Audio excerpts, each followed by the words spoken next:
Hey kiddos, it's Grandma Kleven again. Today we've got The Tale of Peter Rabbit. This book was written over 100 years ago in England by Beatrix Potter, who not only wrote the story but drew all of the pictures. She became famous for her children's books about animals. Once upon a time there were four little rabbits, and their names were Flopsy, Mopsy, Cottontail, and Peter. They lived with their mother in a sand bank underneath the root of a very big fir tree. "Now, my dears," said old Mrs. Rabbit one morning, "you may go into the fields or down to the lane, but don't go into Mr. McGregor's garden. Your father had an accident there. He was put into a pie by Mrs. McGregor.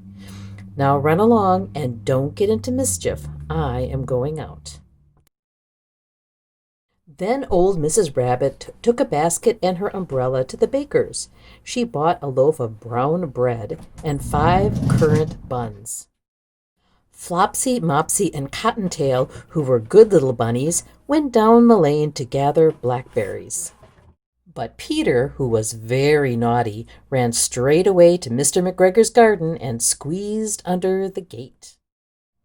First he ate some lettuces and some French beans, and then he ate some radishes. And then, feeling rather sick, he went to look for some parsley.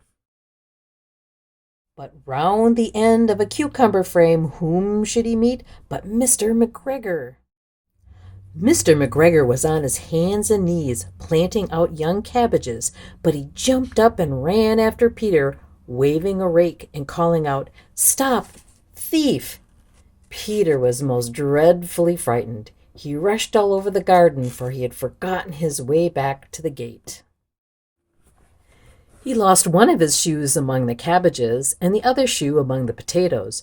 After losing them, he ran on 4 legs and went faster, so that I think he might have gotten away altogether if he had not unfortunately run into a gooseberry net and got caught by the large buttons on his jacket.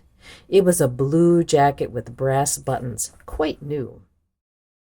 Peter gave himself up for lost and shed big tears, but his sobs were overheard by some friendly sparrows, who flew to him in great excitement and implored him to exert himself.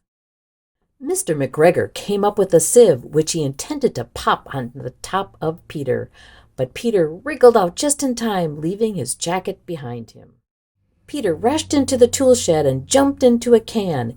It would have been a beautiful thing to hide in if it had not so much water in it. Mr. McGregor was quite sure that Peter was somewhere in the tool shed, perhaps hidden underneath a flower pot. He began to turn them over carefully, looking under each. Presently Peter sneezed. Mr. McGregor was after him in no time. Mr. McGregor tried to put his foot upon Peter, who jumped out of a window, upsetting 3 plants. The window was too small for Mr. McGregor, and he was tired of running after Peter. He went back to his work.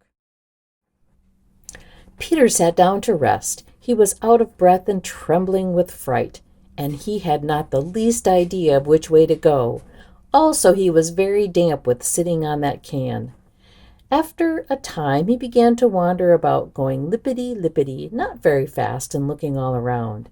He found a door in a wall, but it was locked, and there was no room for a chubby little rabbit to squeeze underneath. An old mouse was running in and out over the stone doorstep, carrying peas and beans to her family in the wood. Peter asked her the way to the gate, but she had such a large pea in her mouth that she could not answer. She only shook her head at him. Peter began to cry. Then Peter tried to find his way straight across the garden, but he became more and more puzzled. Presently he came to a pond where Mr. McGregor filled his water cans.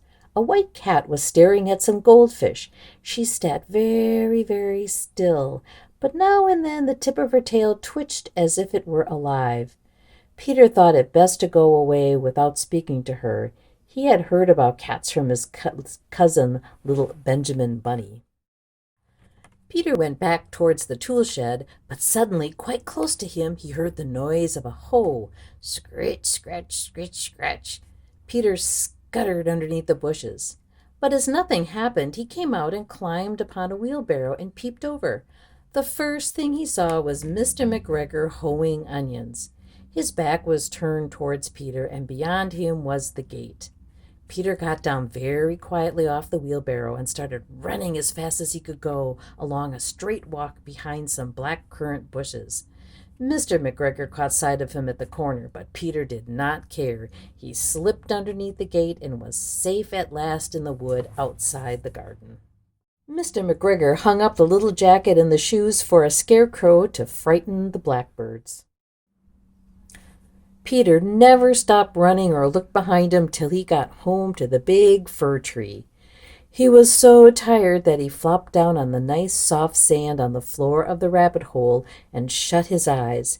His mother was busy cooking. She wondered what he'd done with his clothes. It was the second little jacket and pair of shoes that Peter had lost in a week.